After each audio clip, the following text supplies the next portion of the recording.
दोस्तों आज के इस वीडियो में टॉप 60 प्लस सामान्य ज्ञान के क्वेश्चन आंसर्स कवर करेंगे जो कि आपके सभी एग्जाम के लिए मोस्ट इंपॉर्टेंट होगा। तो इस वीडियो को आप लोग ध्यान से देखिएगा। चलिए फिर वीडियो को शुरू करते हैं। इस वीडियो में आपका पहला सवाल है, किस राज्य में सबसे पहले ईवीएम का उपयोग किया गया था। देखिए ईवीएम मशीन जो कि चुनाव के लिए की जाती है, चुनाव निर्वाचन क्षेत्र में, तो इसका उपयोग सबसे पहले हुआ था गोवा में। ऑप्शन नंबर सी बिल्कुल सही जवाब कीजिएगा, गोवा में।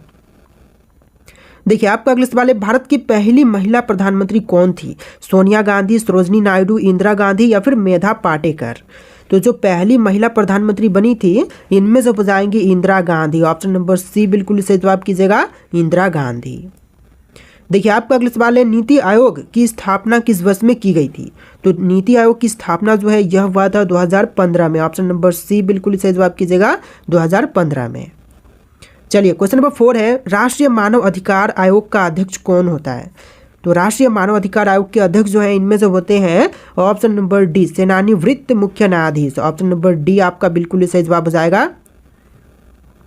देखिए क्वेश्चन नंबर 5 है, भारत की पहली महिला लोकसभा अध्यक्ष कौन थी।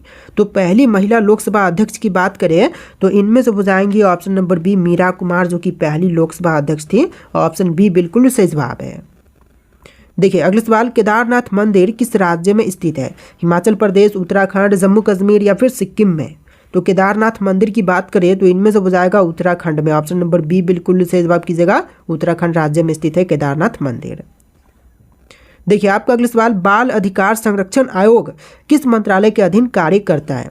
तो बाल अधिकार संरक्षण आयोग जो है यह कार्य करती है महिला एवं बाल विकास मंत्रालय के अंतर्गत, यानी ऑप्शन नंबर सी बिल्कुल सही जवाब कीजिएगा। देखिए आपका अगला सवाल है, भारत की पहली महिला मुख्यमंत्री कौन थी। जो पहली महिला मुख्यमंत्री बनी थी इनमें से हो जाएंगी option number A, Sucheta Kripalani.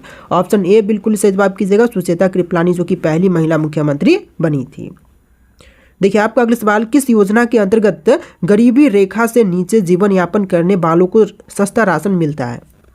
तो इनमें से ऑप्शन नंबर बी बिल्कुल सही जवाब कीजिएगा, पीडीएस योजना के अंतर्गत जो है गरीबी रेखा वाले लोगों को सस्ता राशन मिलता है। देखिए आपका अगला सवाल है, संविधान की 8वीं अनुसूची में वर्तमान में कुल कितनी भाषाएं शामिल हैं। तो 8वीं अनुसूची में शामिल भाषाओं की संख्या वर्तमान समय में जो है टोटल हो जाएगा 22। ऑप्शन नंबर सी बिल्कुल सही जवाब कीजिएगा, 22 भाषाएं शामिल है। देखिए आपका अगला सवाल है, किस देश की प्रेरणा से भारत में योजना आयोग की स्थापना की गई थी। देखिए योजना आयोग की स्थापना जो है यह सोवियत संघ के प्रेरणा से किया गया था, यानी कि वर्तमान समय के रूस से। ऑप्शन नंबर सी बिल्कुल सही जवाब कीजिएगा। देखिए अगला सवाल, विश्व पर्यावरण दिवस हर साल किस तारीख को मनाया जाता है। तो विश्व पर्यावरण दिवस जो है हर साल 5 जून के दिन मनाई जाती है। ऑप्शन नंबर बी बिल्कुल सही जवाब हो जाएगा, 5 जून के दिन। देखिए क्वेश्चन नंबर 12 है, भारत के किस राज्य को पूर्व का स्कॉटलैंड कहते हैं। तो पूर्व का स्कॉटलैंड जो है इनमें से कहते हैं मेघालय राज्य को, यानी ऑप्शन नंबर सी बिल्कुल सही जवाब है, मेघालय राज्य को पूर्व का स्कॉटलैंड कहते हैं। देखिए क्वेश्चन नंबर 13 है, किस वायसराय के काल में भारतीय राष्ट्रीय कांग्रेस की स्थापना हुई थी। तो भारतीय राष्ट्रीय कांग्रेस की स्थापना जो है इनमें से हुआ था लॉर्ड डफरिन के समय में। ऑप्शन नंबर ए बिल्कुल सही जवाब कीजिएगा, लॉर्ड डफरिन के शासनकाल के समय में। देखिए अगला सवाल, भारत में कुल कितने उच्च न्यायालय यानी कि हाई कोर्ट्स हैं। तो उच्च न्यायालयों की संख्या जो है टोटल हो जाएगा इनमें से 25। ऑप्शन सी बिल्कुल सही जवाब कीजिएगा, 25 उच्च न्यायालय वर्तमान समय में है। देखिए आपका अगला सवाल है, गुरुत्वाकर्षण बल की खोज किसने की थी। दोस्तों गुरुत्वाकर्षण शक्ति की खोज करने वाले हैं इनमें से हो जाएंगे न्यूटन। ऑप्शन नंबर सी बिल्कुल सही जवाब कीजिएगा, गुरुत्वाकर्षण बल की खोज न्यूटन ने किए थे। देखिए आपका अगला सवाल, राज्यसभा के सदस्यों का कार्यकाल कितने वर्षों का होता है। 4 वर्ष, 5 वर्ष, 6 वर्ष या फिर 7 वर्ष का। तो इनमें से ऑप्शन नंबर सी बिल्कुल सही जवाब रहेगा, 6 वर्ष का कार्यकाल होता है राज्यसभा के सदस्यों का। देखिए आपका अगला सवाल, भारत का पहला आईआईटी कहाँ पर स्थापित हुआ था। तो सबसे पहला आईआईटी जो है यह स्थापित हुआ था आईआईटी खड़गपुर में। ऑप्शन नंबर सी बिल्कुल सही जवाब रहेगा, आईआईटी खड़गपुर। देखिए आपका अगला सवाल, भारत छोड़ो आंदोलन की शुरुआत किस वर्ष में हुई थी। तो भारत छोड़ो आंदोलन की शुरुआत जो है इनमें से हुआ था 1942 में। ऑप्शन नंबर बी बिल्कुल सही जवाब कीजिएगा, 1942 में इसकी शुरुआत हुआ था। देखिए आपका अगला सवाल है, भारतीय संविधान के किस भाग में 100 डायरेक्टिव तत्व हैं। तो 100 डायरेक्टिव तत्व जो है इनमें से हो जाएगा भाग 4 में। ऑप्शन नंबर सी बिल्कुल सही जवाब रहेगा, भाग 4 में। देखिए अगला सवाल, विश्व स्वास्थ्य संगठन का मुख्यालय कहाँ पर स्थित है? तो विश्व स्वास्थ्य संगठन का मुख्यालय इनमें से हो जाएगा जेनेवा में। ऑप्शन नंबर बी बिल्कुल सही जवाब कीजिएगा, जेनेवा में स्थित है विश्व स्वास्थ्य संगठन का मुख्यालय। देखिए क्वेश्चन नंबर 21 है, भारतीय संविधान में नागरिकों के मौलिक अधिकार कितने प्रकार के हैं? तो भारतीय संविधान में नागरिकों के मौलिक अधिकार जो हैं टोटल 6 प्रकार के हैं। ऑप्शन नंबर बी बिल्कुल सही जवाब कीजिएगा, 6 प्रकार के मौलिक अधिकार दिए गए हैं। देखिए क्वेश्चन नंबर 22 है, किस अधिनियम को भारत का पहला लिखित संविधान कहा जाता है? तो पहला लिखित संविधान जो है इनमें से कही जाती है भारत सरकार अधिनियम 1935 को, यानी ऑप्शन नंबर सी बिल्कुल सही जवाब रहेगा, भारत सरकार अधिनियम 1935 को। देखिए क्वेश्चन नंबर 23 है, ब्लू रेवोल्यूशन किससे संबंधित है? दोस्तों ब्लू रेवोल्यूशन का संबंध जो है इनमें से हो जाएगा मछली पालन से, यानी ऑप्शन बी बिल्कुल सही जवाब कीजिएगा, मछली पालन से संबंधित है ब्लू रेवोल्यूशन। देखिए क्वेश्चन नंबर 24 है, किस राष्ट्रपति के कार्यकाल में आपातकाल 1975 लगाया गया था? तो वे राष्ट्रपति जिनके कार्यकाल में 1975 का जो आपातकाल लगाया गया था तो इनमें से हो जाएंगे Fakhruddin Ali Ahmed. Option number C बिल्कुल सही जवाब कीजिएगा, फखरुद्दीन अली अहमद। देखिए क्वेश्चन नंबर 25 है, किस भारतीय राज्य की सीमा सबसे अधिक देशों से मिलती है? जम्मू कश्मीर, अरुणाचल प्रदेश, बिहार या फिर सिक्किम राज्य की? तो सबसे अधिक देशों के साथ सीमाएं मिलती है अरुणाचल प्रदेश राज्य की। ऑप्शन नंबर बी बिल्कुल सही जवाब कीजिएगा, अरुणाचल प्रदेश। देखिए आपका अगला सवाल, योजना आयोग को किसके द्वारा प्रतिस्थापित किया गया? तो योजना आयोग को प्रतिस्थापित किया गया था नीति आयोग के स्थान पर। ऑप्शन नंबर बी बिल्कुल सही जवाब कीजिएगा, नीति आयोग के स्थान पर।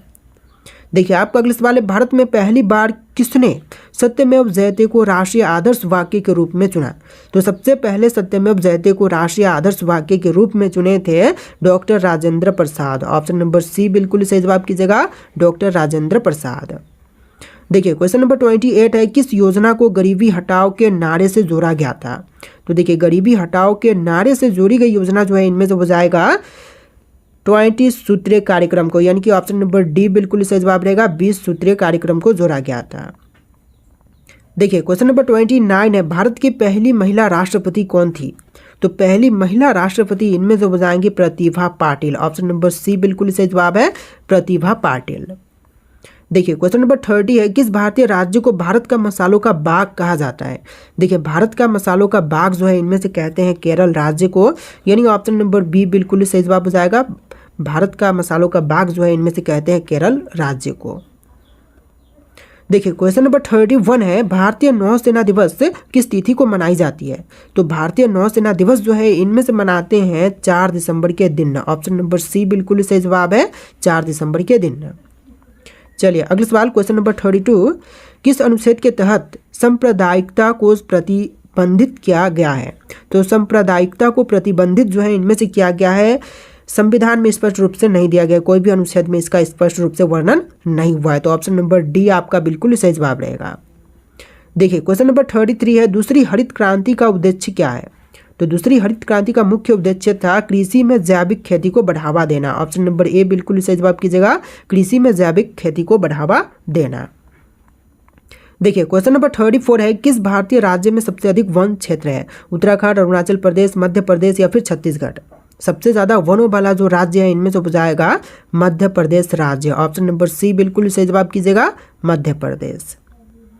देखिए क्वेश्चन नंबर 35 है, सेकुलर शब्द भारतीय संविधान में कब जोड़ा गया? तो सेकुलर शब्द जो है यह जोड़ा गया था 1976 में। ऑप्शन नंबर बी बिल्कुल सही जवाब कीजिएगा, 1976 में। देखिए क्वेश्चन नंबर 36 है, किस भारतीय को भारत के रॉकेट मैन के नाम से जाना जाता है? तो रॉकेट मैन के नाम से जानते हैं एपीजे अब्दुल कलाम को, यानी ऑप्शन नंबर बी बिल्कुल सही जवाब कीजिएगा, डॉक्टर एपीजे अब्दुल कलाम को। देखिए क्वेश्चन नंबर 37 है, भारतीय संसद का स्थायी सदन कौन सा है? तो भारतीय संसद का स्थायी सदन में से हो जाएगा राज्यसभा। ऑप्शन नंबर बी बिल्कुल सही जवाब कीजिएगा, राज्यसभा जो कि भारतीय संसद का स्थायी सदन है। देखिए क्वेश्चन नंबर 38 है, किस योजना के अंतर्गत ग्रामीण क्षेत्रों में 100 दिन का रोजगार गारंटी दिया जाता है? देखिए 100 दिन का रोजगार गारंटी जो है इनमें से दी जाती है ऑप्शन नंबर बी मनरेगा के अंतर्गत, यानी आपका आंसर क्या होगा? ऑप्शन नंबर बी मनरेगा योजना के अंतर्गत। देखिए क्वेश्चन नंबर 39 है, भारत के संविधान में गणराज्य शब्द का क्या अर्थ है?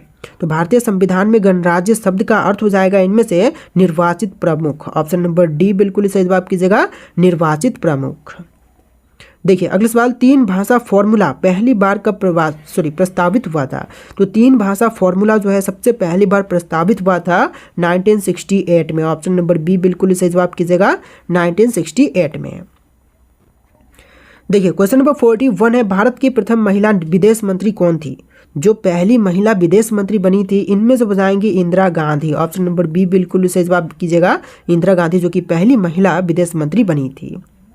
देखिए आपका अगला सवाल, भारत में ई श्रम पोर्टल किस उद्देश्य से शुरू किया गया है?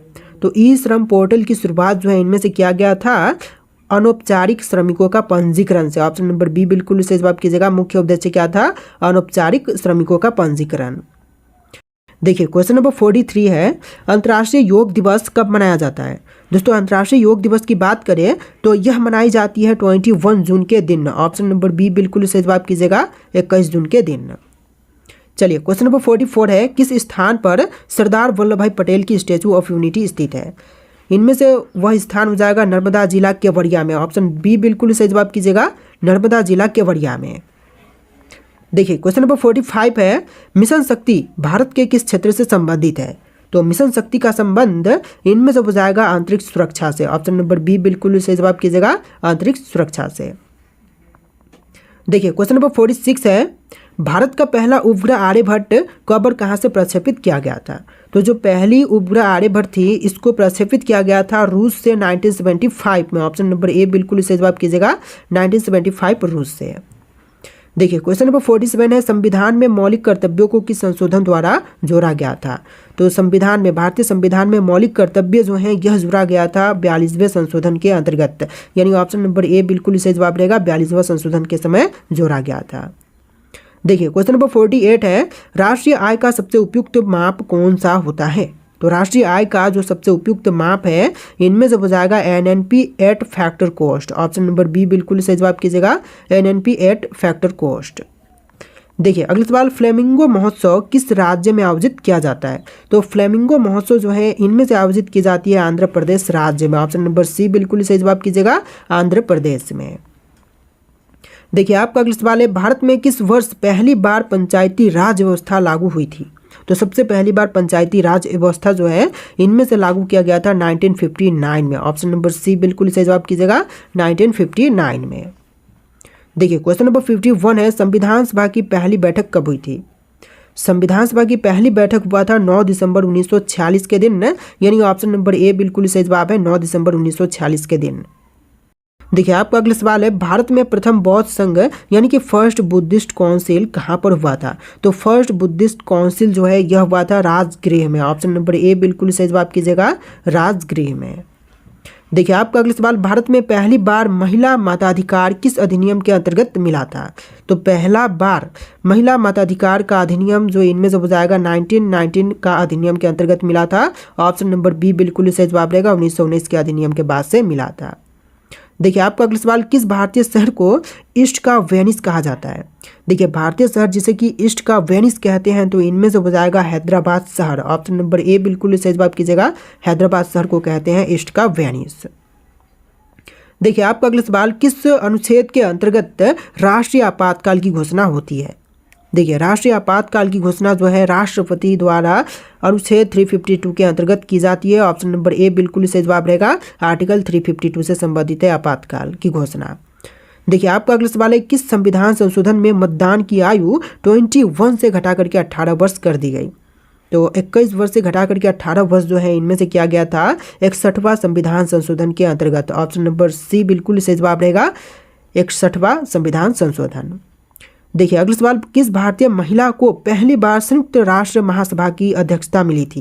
तो सबसे पहली बार संयुक्त राष्ट्र महासभा की अध्यक्षता जो है इनमें से प्राप्त हुआ था विजय लक्ष्मी पंडित को, यानी ऑप्शन नंबर बी बिल्कुल सही जवाब रहेगा, पहली भारतीय महिला जिसे कि संयुक्त राष्ट्र महासभा की अध्यक्षता मिली। तो इनमें से ऑप्शन नंबर बी बिल्कुल सही जवाब कीजिएगा, विजय लक्ष्मी पंडित।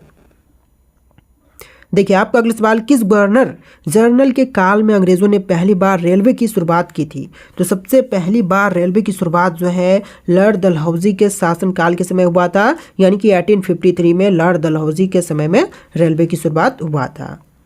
देखिए आपका अगला सवाल है, भारतीय संविधान में धर्मनिरपेक्ष शब्द किस संशोधन द्वारा जोड़ा गया? तो धर्मनिरपेक्ष शब्द जो है इनमें से जोड़ा गया था 42वां संशोधन के अंतर्गत, यानी ऑप्शन नंबर बी बिल्कुल सही जवाब कीजिएगा। 42वां संविधान संशोधन के अंतर्गत जो है धर्मनिरपेक्ष शब्द जोड़े गए थे। देखिए आपका अगला सवाल, one nation one ration card योजना किस उद्देश्य से शुरू की गई थी?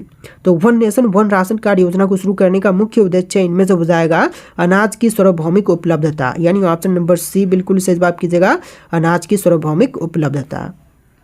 देखिए आपका अगला सवाल, संविधान का अनुच्छेद 370 किस राज्य से संबंधित है? तो आर्टिकल 370 जो है इनमें से कौन से राज्य से संबंधित है? मणिपुर, जम्मू कश्मीर, लद्दाख या फिर असम से? तो इसका बिल्कुल सही जवाब आपको कमेंट करना है। ऑप्शंस यहाँ पर दिए गए, इनमें से कोई एक राइट आंसर जो कि आप लोग राइट आंसर कमेंट कीजिएगा। और इस वीडियो में टोटल 60+ सामान्य ज्ञान के क्वेश्चन थे जो कि आपके एग्जाम के लिए वेरी इंपॉर्टेंट है। वीडियो को ध्यान से देख के वीडियो को लाइक कीजिएगा, चैनल को सब्सक्राइब कीजिएगा। चलिए फिर मिलते हैं नए वीडियो में।